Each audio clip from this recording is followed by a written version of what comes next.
ওয়াকার হচ্ছে মির্জাপুরের বংশধর। আজকের আমি বললাম, আমি যা যা বললাম এটা এখন সার্বিকভাবে প্রমাণিত। ওয়াকার তার শরীরে রয়েছে বেঈমানের রক্ত। আমরা নতুন মির্জাফরের ভূমিকা 2009 সালের 25 এপ্রিল থেকে দেখে আসছি। এই বেঈমানের বাচ্চা, এই নিমক হারামের বাচ্চা, এই বিশ্বাসঘাতকের বাচ্চা, এই লেন্টি করার বাচ্চা ওয়াকারুজ্জামানের কার্যক্রমকে যে কোনো মূল্যে আমাদের প্রতিহত করতে হবে। ওর দাদা ছিল বেঈমান, ওর নানা ছিল বেঈমান, ও নিজে একটা বেঈমান। আমরা যদি এখনো অবজার্ভ করতে ব্যর্থ হই, আমরা যদি এখনো সঠিক চেহারা বুঝতে ব্যর্থ হই, তাহলে আমাদের জন্য আর একটা বিধ্বংসী অবস্থা ভারতের দিক থেকে আসবে। জেনারেল ওয়াকার, তুমি 5ই আগস্ট থেকে নিজ উদ্যোগে হাসিনা শেখ, রেহানা শেখ, তারেক সিদ্দিকী এবং তাদের ভৃত্যদেরকে 14টি ব্রিফকেসে বোঝাই করে মার্কিন ডলার, হীরা জহরত, ডায়মন্ড, বাংলাদেশ ব্যাংকের লকার খালি করে তুই বিমান বাহিনীর একটা হেলিকপ্টারে করে তাকে বিদায় করেছে। শুয়োরের বাচ্চা। দেশে গুম খুন হয়ে যাওয়া মানুষদের সাথে চরম বেঈমানি করেছিল ওয়াকার। তুই তো জন্মাইছিস মির্জাফর হইয়া। তোর বাবা দাদা ফজলুর রহমান আর সাদেক খান এরা ছিল ব্রিটিশদের তাবেদার, আর তুই ভারতের তাবেদার। তোকে, তোর দাদাকে আর নানাকে টাইটেল দিয়েছে খান বাহাদুর। তোরে দেবে কি শীল? তোরে দেবে কি খোসাল? তোরে দেবে কি হারামজাদা চন্দ্রশীল? হারামখোরের বাচ্চা তোকে কি খেতাব দেবে? পদ্মশ্রী না গুয়েশ্রী? হারামজাদা বেঈমানের বাচ্চা। ওয়াকার, তুমি দেশের 626 জন দাগী আসামি যারা ছিল গুমকারী, খুনি, ধর্ষণকারী, তাদেরকে তুমি সেনানিবাসের অতিথিশালায় আপ্যায়ন করেছ। তুমি কি জাইঙ্গা পরে তুমি ওখানে ল্যাব ড্যান্স দিয়েছিলে ওয়াকার? ওদেরকে কি তুমি মনোরঞ্জন করেছিলে যেমনি তোমার দাদা ফজলুর রহমান এবং নানা সাদেক খান ইংরেজদের সামনে পুটকির কাপড় তুলে দিয়ে তাদেরকে মনোরঞ্জন করে খান বাহাদুর নিয়েছে? তুমিও কি তাই করেছো? তোমাকে কি খেতাব দিবে? তোমার তোমার দাদা নানা না হয় খান বাহাদুর পেয়েছিল, তোমার খেতাবটা কি হবে? তোমার খেতাব কি হবে কুতুবে রব্বানি চন্দ্রশীল, নাকি খোসাল, নাকি মোদির ঘরের হারামজাদা বেঈমান? কোনটা হবে? তোর খেতাব কি হবে?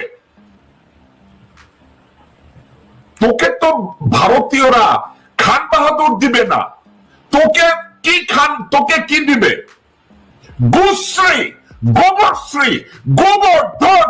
তোর খেতাবটা কি হবে? বেঈমানের বাচ্চা বেঈমান। Wakeruzzaman, he just a symbol of oppression.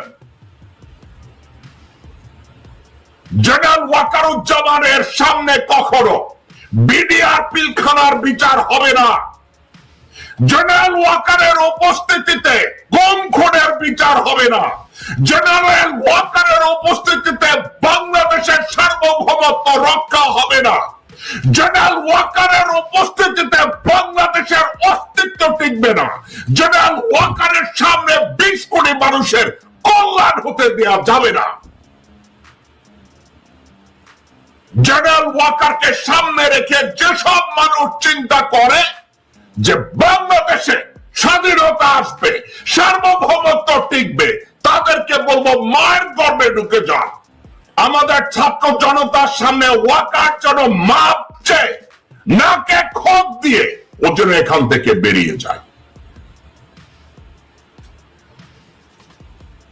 দর্শকবৃন্দ, একটা কথা মনে রাখবেন, দেশ থাকলে আপনি থাকবেন, দেশ থাকলে আমি থাকবো, দেশ থাকলে বাংলাদেশের 20 কোটি মানুষ থাকবে।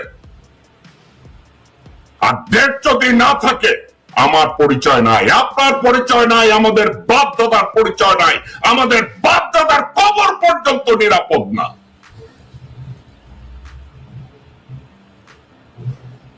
দর্শকবৃন্দ, আমি বা অনলাইনে যারা ওয়াকারের বিরুদ্ধে কণ্ঠ তুলেছে, সে যেই হোক, যেই ওয়াকারের বিরুদ্ধে প্রতিবাদ করেছে, ওয়াকারের বিরুদ্ধে কথা বলেছে, তাদের সাথে আমি একমত। হোক সে আমার শত্রু, কিছু আসে যায় না। ওয়াকারের বিরুদ্ধে এবং বাংলাদেশের পক্ষে এবং ভারতীয় আগ্রাসনের বিপক্ষে যারা তাদের কণ্ঠ রেজ করেছে, আমি তাদের পক্ষে। দর্শকবৃন্দ, দেশের ছাত্র জনতা যারা আছে, আমাদের সবার দায়িত্ব, যেসব অকুতভয় ছাত্ররা আজকের ওয়াকারের সঠিক চেহারা আপনার আমার সামনে খুলে দিয়েছে, এবার রাস্তাঘাটে নামার আমাদের সময়। এই সময় এই ভারতীয় তল্পি বাহকরা অন্য কারো সামনে যেন আত্মসমর্পণ না করে। আত্মসমর্পণ করতে হলে এদেরকে ডক্টর মোহাম্মদ ইউনূস এবং বৈষম্য বিরোধী ছাত্রদের যে নেতারা সামনে আছে, তাদের সামনে গিয়ে নাকে খত দিয়ে তাদেরকে আত্মসমর্পণ করতে হবে। সেনানিবাস থেকে টেনে হিস্ট্রে নামাতে হবে। এই বিডিআর হত্যাকাণ্ডের বিচারের জন্য যারা নাবিশ্বাস উঠিয়েছেন এবং আমাকে লোকজনদেরকে বুঝানোর চেষ্টা করেন, ওয়াকারুজ্জামান বোঝাবে, বিচার করবে, তারা বাংলাদেশে থাকার কোন অধিকার তাদের নাই, নৈতিক অধিকার নাই। আমি ঠান্ডা মাথায় একটা কথা বলতে চাই, ওয়াকারকে কমপ্লিটলি ফুল স্টপ করতে হবে যে কোনো মূল্যে। ওয়াকার সহ বাংলাদেশের সেনাবাহিনীতে কর্মরত 38 থেকে 39 জন রয়েল জেনারেল রয়েছে, তাদেরকে যে কোনো মূল্যে তাদেরকে থামাতে হবে।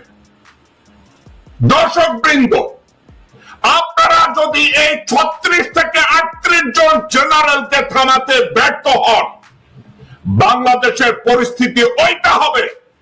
9 মাস বাংলাদেশের মুক্তিযোদ্ধারা দেশের জন্য যুদ্ধ করে, যুদ্ধের 9 দিনের মাথায় বাংলাদেশকে, বাংলাদেশের অর্জিত মুক্তিযুদ্ধকে, তার পুরো কৃতিত্বকে ভারতের হাতে আপনারা তুলে দিয়েছিলেন।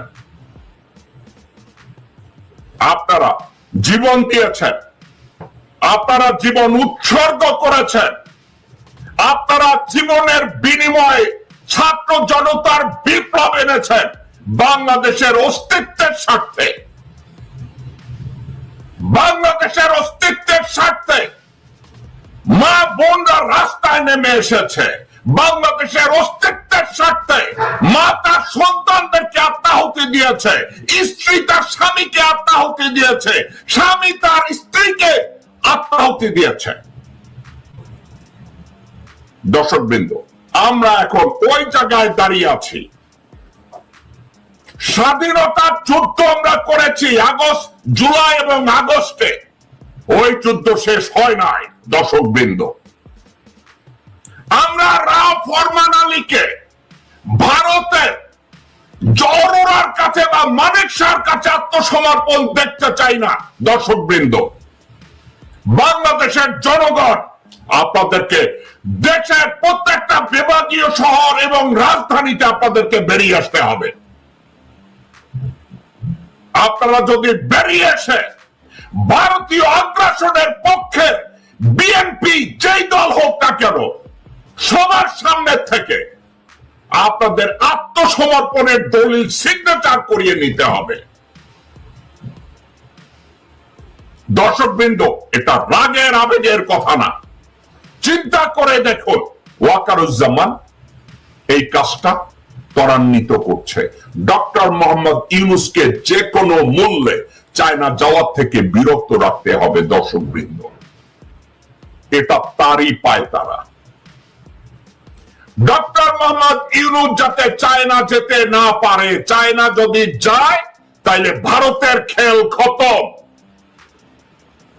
ডক্টর মোহাম্মদ ইউনূসকে সরকার প্রধান হিসাবে যাতে চায়না যেতে না পারে, ওয়াকারকে দিয়ে এই মরণ কামড় দেওয়ার সুযোগ তৈরি করেছে। এই ওয়াকারুজ্জামানের সহায়তায় সংবিধান বলে জিকির তুলেছে। টার্গেট একটা, ডক্টর মোহাম্মদ ইউনূসকে চায়নায় যেতে দেওয়া হবে না। টার্গেট একটা, ডক্টর মোহাম্মদ ইউনূসকে সফল হতে দেওয়া হবে না। টার্গেট একটা, বাংলাদেশকে সত্যিকার অর্থে স্বাধীনতা দেওয়া যাবে না। টার্গেট একটা, দেশের 20 কোটি মানুষকে দুমড়ে মুচড়ে মেরে ফেলে কাশ্মীর বানানো হবে। উদ্দেশ্য শুধু একটা, ডক্টর মোহাম্মদ ইউনূস বেঁচে থাকলে বাংলাদেশ একটা সার্বভৌম দেশ হিসাবে পৃথিবীর সামনে দাঁড়িয়ে যাবে। এটা করতে দেওয়া যাবে না। ভারতীয় কুত্তার বাচ্চারা, তাবাদারের বাচ্চারা ওয়াকারের নেতৃত্বে আজকের দেশটাকে এই পজিশন